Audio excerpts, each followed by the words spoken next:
नमस्कार मित्रांनो, मी तुमचा मोबाईलवाला इलेक्ट्रिकल टीचर आणि मी तुमच्यासाठी घेऊन आलोय आज एक नवीन व्हिडिओ ज्यात तुम्हाला सिलिंग फॅनचा पूर्ण डाटा आणि त्याच्या रिवार्डिंगचा प्रात्यक्षिक पाहायला मिळणार आहे. तर मित्रांनो, चॅनल सबस्क्राईब करा आणि व्हिडिओ शेवटपर्यंत पहा. लाईक, कमेंट आणि शेअर जरूर करा. तर मित्रांनो, हा आहे क्रॉम्प्टनचा हाय स्पीड मॉडेलचा सिलिंग फॅनची मोटर. हे मोटर इथे 12+12 मध्ये आणि याची साईज असते 14 mm. तर मित्रांनो, आपण स्टार्टिंग कॉइलमध्ये पेपर इन्सर्ट केलेला आहे आणि त्याची स्टार्टिंग पॉईंट आपण करणार आहोत. तर मित्रांनो, मशीनद्वारे कशा पद्धतीने पंखे रिवाइंड होतात हे आपण पाहू शकताय.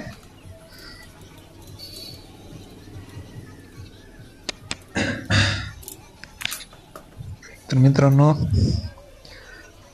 मशीनवर डाय सेट केलेली आहे आणि आपण पहिली कॉईल आहे ही रिव्हर्स घेणार आहोत. डाय सेट करायचं काम चालू आहे मित्रांनो. तर आता आपण त्याच्या टर्न सेट करून घेऊयात. तर स्टार्टिंगला 360 टर्न्स असतात. तर आता वाइंडिंग सुरू झालेली आहे. कॉपर वायरमध्ये 36 गेज आणि 360 टर्न्स असतात. तर मित्रांनो, ही मशीन ऑटो रिव्हर्स फॉरवर्ड आहे, सेमी ऑटोमॅटिक मशीन आहे.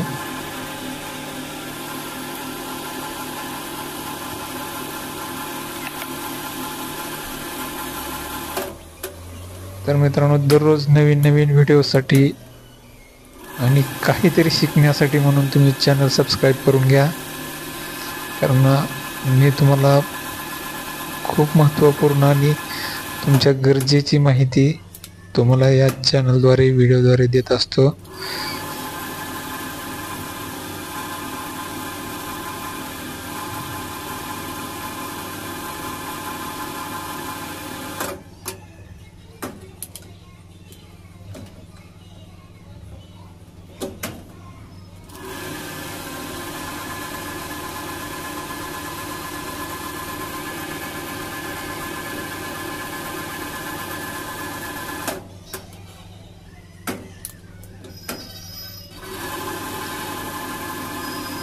मॅक्झिमम मित्रांनो 5 ते 6 मिनिटात आपली स्टार्टिंग कॉईल कंप्लीट होईल. त्यानंतर कॉईलला कव्हरिंग इन्सुलेशन पेपरची प्रोसेस असते आणि त्यानंतर रनिंग कॉईल वाइंडिंग होते. तर मित्रांनो, स्टार्टिंग कॉईलचं महत्त्व म्हणजे स्टार्टिंग कॉईल फॅन ज्यावेळेस आपण ऑन करतो स्विच, त्यावेळेस फॅनला सुरू करण्याचे काम म्हणजे स्टार्टिंग कॉईलचं असतं. आणि रनिंगला स्पीड घेण्यासाठी सपोर्टिव्ह म्हणून. हे क्रॉम्प्टनचं 1200 mm मध्ये हाय स्पीड मॉडेल आहे मित्रांनो. तर याचं RPM 400 राऊंड पर मिनिट असतं.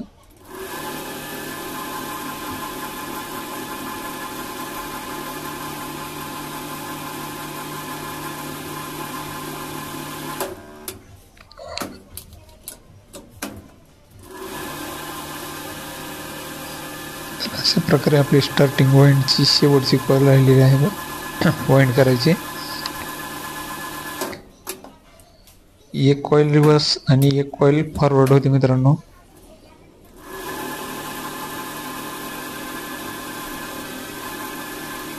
झाली आपली स्टार्टिंग कॉईल कंप्लीट. तर आता त्याला इन्सुलेटिंग पेपर बसवावं लागेल आपल्याला.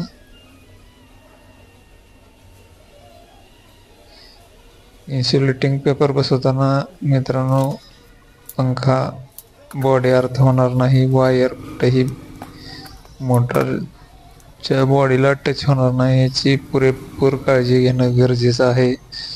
जर एकही तार इन्सुलेटिंग पेपरच्या बाहेर आली आणि मोटर बॉडीला जर चिटकली तर पंखा परत वाइंड करावा लागेल आपल्याला, त्यामुळं त्याची काळजी घेणं फार गरजेचं आहे. तर मित्रांनो, आता आपली रनिंग कॉईल वाइंड होत आहे. रनिंग कॉईलसाठी आपल्याला 400 टर्न्स घ्यावे लागतील. तर त्यासाठी आपण काउंटिंग सेट करून घेऊन घ्यात मशीनवर.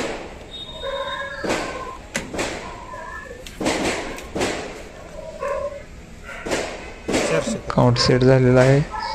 तर याची पण पहिली कॉईल आपण रिव्हर्सच घेणार आहोत.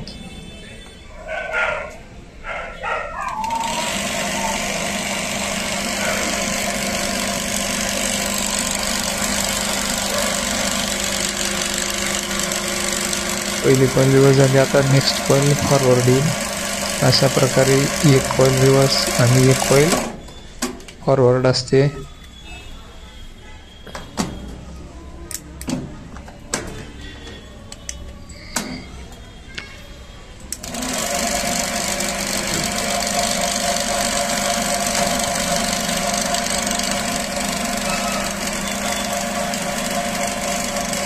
बारा प्लस 12 अशा कॉईलमध्ये हा पंखा येतो.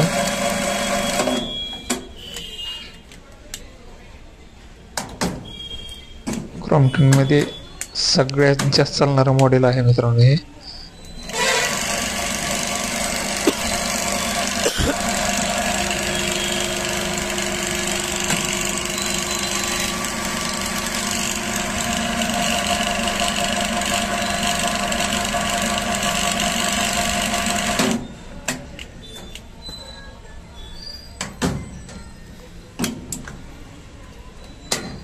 तर मित्रांनो, आता ही शेवटची कॉईल आपली वाइंड होत आहे.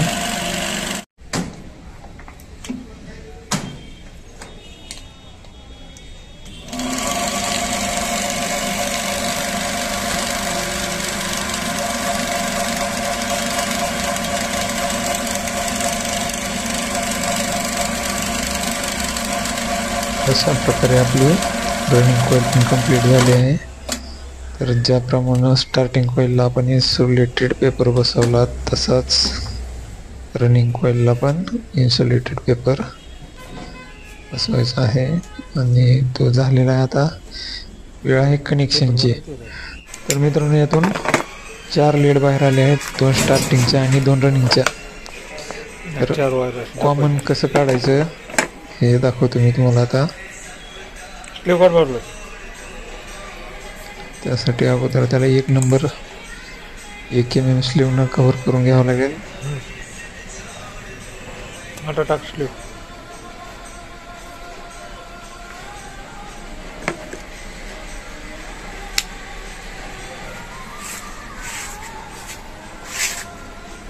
स्लीवचं पण व्यवस्थित माप घेऊन कट केल्या जातात, कारण स्लीव वेस्टेज होऊ नये किंवा एक्सेस होऊ नये म्हणून.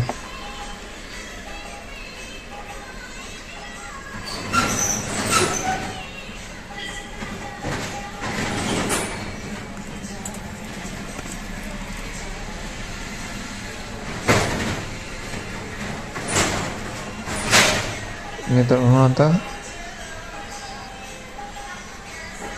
पाहू शकता आपण स्लीव कव्हर झाले आहे.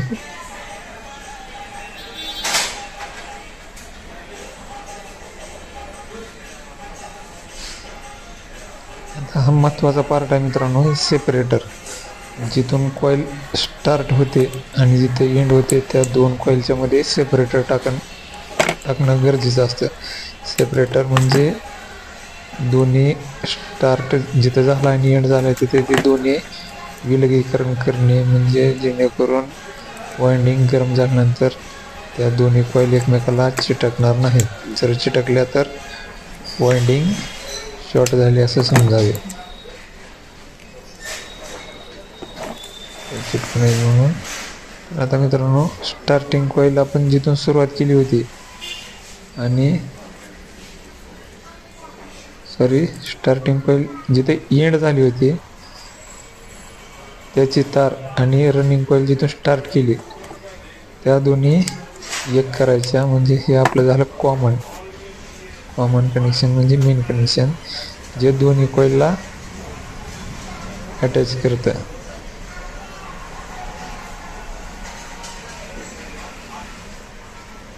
आणि त्याला आपण लाल कलरने इंडिकेट करणार आहोत, लाल कलरच्या लीडनं. आणि स्टार्टिंग कॉइलचं जे एक टोक राहिलं होतं त्याला पिवळ्या कलरनं इंडिकेट करत आहोत. म्हणजे ज्यावेळेस फॅन फिटिंग होतं त्यावेळेस आपल्याला कन्फ्युजन होत नाही किंवा स्टार्टिंगची कुठली आणि रनिंगची कुठली आहे. तर रनिंगच्या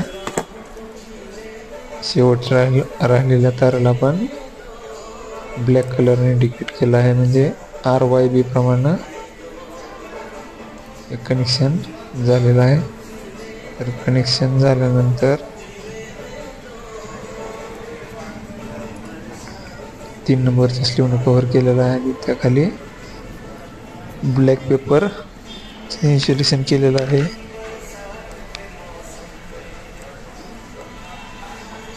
स्लीवमधून एखादी बारीकशी तार जर बाहेर आली तर ती वायंडिंगला चिटकू शकते आणि वायंडिंग शॉर्ट होऊ शकते. त्यासाठी खालच्या साईडनं ब्लॅक पेपर टाकून त्याला व्यवस्थित बांधून घेऊयात.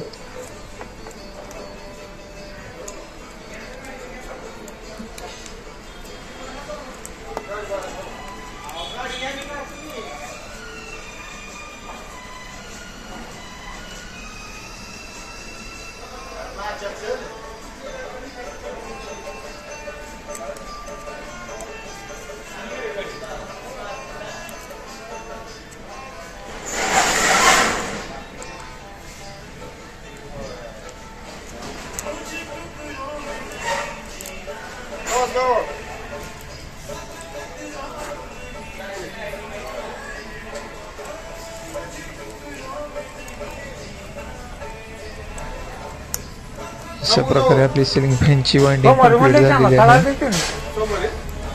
तर मित्रांनो, व्हिडिओ आवडला असेल तर लाईक करा, शेअर करा आणि सबस्क्राईब करायला विसरू नका.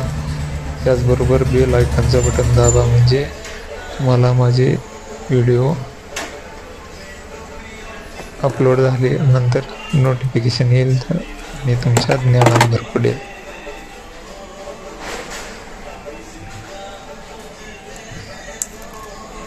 बोला की